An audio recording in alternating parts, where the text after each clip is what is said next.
اچھا، کبھی سوچئے کہ آخر وہ کیا چیز ہو سکتی ہے جو کسی کو ایک آرام دہ پرسکون زندگی چھوڑ کر سچ کی تلاش میں ایک ایسے سفر پر نکلنے پر مجبور کر دے جس کا کوئی انجام معلوم نہ ہو۔ سلمان فارسی کی جو داستان ہے نا، یہ صرف ایک کہانی نہیں ہے، یہ اصل میں فکری آزادی کی ایک زبردست مثال ہے۔ یہ اس بات کا ثبوت ہے کہ جب کوئی واقعی خلوص دل سے حق کو ڈھونڈنے نکلتا ہے تو پھر دنیا کی کوئی بھی رکاوٹ، کوئی بھی دیوار آخرکار اس کے سامنے ٹوٹ جاتی ہے۔ تو ایک نوجوان سلمان کے لیے یہ کوئی فلسفے کا سوال نہیں تھا، یہ ان کی زندگی کا سب سے بڑا، سب سے مشکل فیصلہ تھا۔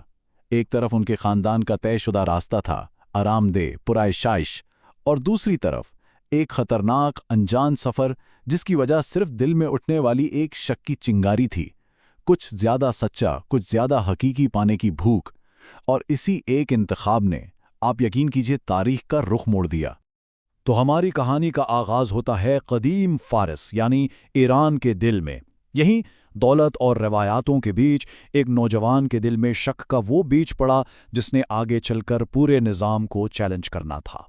ذرا تصور میں لائیے ایک ایسے نوجوان کو جس کا مستقبل آپ کہہ سکتے ہیں کہ پتھر پر لکیر تھا۔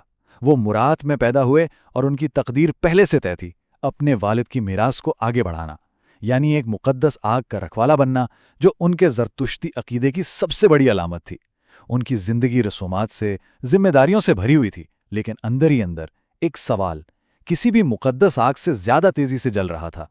اور پھر ایک دن سب کچھ بدل گیا۔ اپنے والد کے کسی کام سے کہیں جا رہے تھے کہ ایک عیسائی گرجے کے پاس سے گزر ہوا۔ اندر ایک ایسا منظر تھا جو ان کے لیے بالکل نیا تھا۔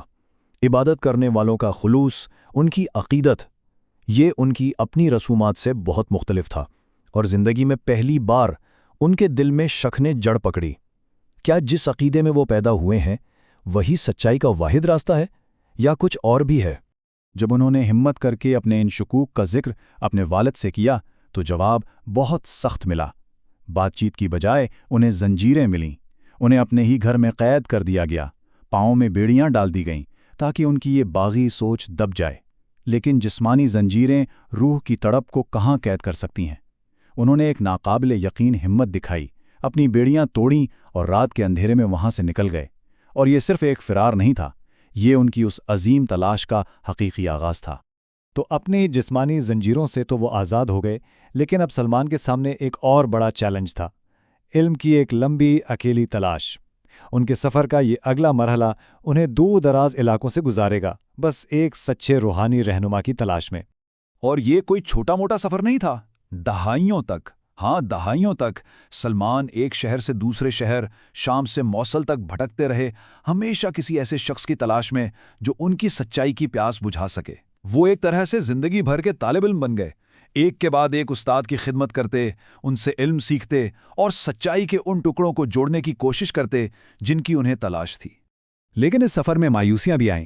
شام میں ان کی ملاقات ایک ایسے پادری سے ہوئی جس کے قول و فعل میں کھلا تضاد تھا۔ وہ لوگوں کو خیرات کی تلقین تو کرتا، مگر سارے عطیات چپکے سے خود رکھ لیتا۔ یہ بات سلمان کو بہت مایوس کر سکتی تھی، لیکن اس کے بجائے انہوں نے اس سے ایک بہت قیمتی سبق سیکھا۔ پیغام کو پیغام دینے والے سے الگ کر کے دیکھنا چاہیے۔ سچائی پھر بھی خالص رہ سکتی ہے، بھلے ہی اسے پہنچانے والا انسان غلطیوں سے بھرا ہو۔ کئی سالوں کے تلاش کے بعد آخر کار انہیں ایک حقیقی نیک استاد ملا، اور اپنے بستر مرگ پر اس بزرگ نے سلمان کو ایک آخری اور سب سے اہم علم دیا۔ انہوں نے بتایا کہ آخری نبی کی آمد کا وقت بہت قریب ہے، اور انہوں نے سلمان کو کوئی مبہم امید نہیں دی، بلکہ 4 ٹھوس، قابل تصدیق نشانیاں بتائیں۔ سمجھے، ایک ایسا نقشہ دے دیا جو انہیں ان کی زندگی بھر کی تلاش کی آخری منزل تک پہنچا سکتا تھا۔ اور یہاں سے ان کے سفر نے ایک بہت ہی ڈراماٹی اور تکلیف دہ موڑ لیا۔ ایک ایسی آزمائش جو ستم ظریفی دیکھیے انہیں ان کی منزل کے اور قریب لے جانے والی تھی۔ عین اس وقت جب وہ اپنی منزل کے اتنے قریب تھے، قسمت نے ایک عجیب کھیل کھیلا۔ جن قافلے والوں پر انہوں نے بھروسہ کیا، انہوں نے ہی انہیں دھوکہ دے دیا۔ سچ کی تلاش میں نکلا ایک انسان اب خود ایک سودے کا مال بن گیا، جسے غلام بنا کر بیچ دیا گیا۔ اس لمحے تو ایسا ہی لگا ہوگا کہ ان کی دہائیوں کی تلاش، ان کی ساری قربانیاں، سب ایک المناک، نا امید انجام پر پہنچ گئی ہیں۔ لیکن یہی قسمت کی گہری ستم ظریفی چھپی تھی۔ جو زنجیریں انہیں باندھنے کے لیے تھی، وہی زنجیریں انہیں ان کی تقدیر تک لے گئیں۔ جو بظاہر ایک بہت بڑا سانحہ لگ رہا تھا، وہ درحقیقت ایک بڑا منصوبہ تھا جو انہیں ٹھیک اسی جگہ پہنچا رہا تھا جس کی پیشن گوئی کی گئی تھی۔ تو جب انہیں یثرب شہر لایا گیا تو ایک لمحے کے لیے ان کا دل دھڑکنا بھول گیا ہوگا۔ انہوں نے اپنی آنکھوں سے دیکھا کھجوروں کے باغوں کی سرزمین جو دو سیاہ آتش فشانی میدانوں کے بیچ میں تھی۔ ایک ایک تفصیل ان کے استاد کی بتائی ہوئی پیشن گوئی سے بالکل ملتی تھی۔ وہ غلام تھے، جکڑے ہوئے تھے، شاید ٹوٹے ہوئے بھی، لیکن ان کی روح میں امید کی ایک ایسی چنگاری روشن ہوئی ہوگی جو کبھی نہیں بجھ سکتی تھی۔ وہ پہنچ چکے تھے۔ اب سلمان نے پہنچتے ہی آنکھیں بند کر کے یقین نہیں کر لیا، نہیں، بلکہ انہوں نے ان نشانیوں کی ایک باقاعدہ تقریباً سائنسی طریقے سے تصدیق کی جو انہیں دی گئی تھیں۔ انہوں نے ایک ایک کر کے ہر نشانی کو پرکھا۔ سب سے پہلے وہ کچھ کھجوریں لے کر آئے اور انہیں صدقہ کہہ کر پیش کیا۔ نبی صلی اللہ علیہ وسلم نے انہیں لے تو لیا لیکن اپنے ساتھیوں میں بانٹ دیا، خود ایک بھی نہیں کھائی۔ پہلی نشانی پوری ہو گئی۔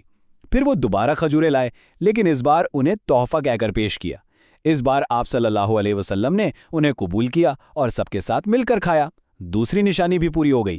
آخر میں تیسری اور آخری نشانی دیکھنے کے لیے سلمان ایک جنازے کے دوران آپ صلی اللہ علیہ وسلم کے پیچھے پیچھے چلنے لگے۔ آپ صلی اللہ علیہ وسلم ان کا ارادہ سمجھ گئے اور اپنی پشت مبارک سے چادر سرکا دی جس سے مہر نبوت ظاہر ہو گئی۔ تینوں نشانیاں پوری ہو چکی تھی، تلاش ختم ہو چکی تھی۔ اب سچائی تو مل گئی تھی لیکن سلمان کا سفر ابھی ختم نہیں ہوا تھا۔ یہ سفر جسمانی آزادی اور پھر ایک ایسے روحانی مقام پر ختم ہوا جس کا کوئی تصور بھی نہیں کر سکتا تھا۔ ہاں، انہوں نے حق کو تو پا لیا تھا لیکن جسمانی طور پر وہ اب بھی ایک غلام تھے۔ ان کے مالک نے ان کی رہائی کے لیے کچھ ایسی شرطیں رکھیں جو تقریباً ناممکن تھیں۔ 300 کھجور کے پودے لگانا اور انہیں کامیاب پروان چڑھانا اور ساتھ میں 40 اوقیہ سونے کی ایک بہت بڑی رقم ادا کرنا۔ یہ ایک ایسا کام تھا جسے کرنے میں ایک اکیلے آدمی کی پوری زندگی لگ سکتی تھی۔ اور پھر جو ہوا وہ کسی معجزے سے کم نہیں تھا۔ جب نبی صلی اللہ علیہ وسلم کو سلمان کی اس مشکل کا علم ہوا تو آپ صلی اللہ علیہ وسلم نے خود آگے بڑھ کر مدد کی۔ انہوں نے ایک ایک پودا اپنے مبارک ہاتھوں سے لگایا اور پھر ایک حیرت انگیز معجزہ ہوا جو زراعت کے ہر قانون کے خلاف تھا۔ ان درختوں نے تقریباً فوراً ہی پھل دینا شروع کر دیا۔ سلمان کی آزادی کا راستہ صاف ہو چکا تھا۔ اور دیکھیے، سلمان کا جو ماضی تھا نا، وہ بیکار نہیں گیا۔ ان کی نئی زندگی میں ایک بہت بڑا سرمایہ ثابت ہوا۔ جب مدینے شہر کو ایک بہت بڑی دشمن فوج نے گھیر لیا تو سلمان نے اپنی فارسی جنگی مہارت کا استعمال کیا۔ انہوں نے ایک ایسی حکمت عملی بتائی جو عرب میں پہلے کسی نے نہیں سنی تھی۔ شہر کے گرد ایک دفاعی خندق کھودنا، اور اسی ایک اسٹریٹجک فیصلے نے شہر کو یقینی تباہی سے بچا لیا۔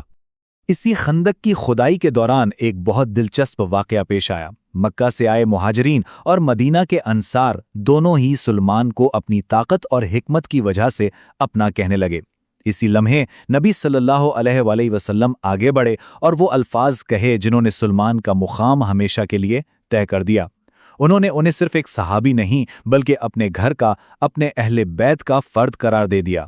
یہ جو اعلان تھا نا، یہ صرف ایک اعزاز نہیں تھا، اس کے پیچھے اسلام میں رشتے کی اصل حقیقت کا ایک گہرا سبق تھا کہ اصل رشتہ خون یا قبیلے کا نہیں ہوتا۔ جس طرح حضرت نوح کا اپنا بیٹا کفر کی وجہ سے خاندان سے باہر سمجھا گیا، ٹھیک اسی طرح سلمان فارس کے ایک اجنبی اپنے پختہ ایمان اور سچ کی مخلصانہ تلاش کی وجہ سے سب سے قریبی حلقے میں شامل کر لیے گئے۔ تو آئیے آخر میں سلمان کی اس غیر معمولی زندگی سے ملنے والے کچھ بنیادی اور ہمیشہ کام آنے والے اسباق پر ایک نظر ڈالتے ہیں۔ سلمان کے اس ناقابل یقین زندگی سے ہمیں 3 بہت اہم باتیں سیکھنے کو ملتی ہیں۔ پہلی، فکری خود مختاری، یعنی عقائد پر سوال اٹھانے کی ہمت اور اپنے لیے سچ کو تلاش کرنا۔ دوسری، محنت کی عظمت، یہ سمجھنا کہ ایک اچھے مقصد کے راستے میں جو مشقت اٹھائی جاتی ہے وہ خود ایک اعزاز ہے۔ اور آخر میں، ایمان کی آفاقیت، یہ گہری سچائی کہ حقیقی تعلق نسل یا قومیت سے نہیں بلکہ عقیدے اور ایمان سے بنتا ہے۔ سلمان کا سفر وہ تو صدیوں پہلے کا تھا، لیکن ان کی کہانی آج بھی ہم سب سے ایک سوال پوچھتی ہے۔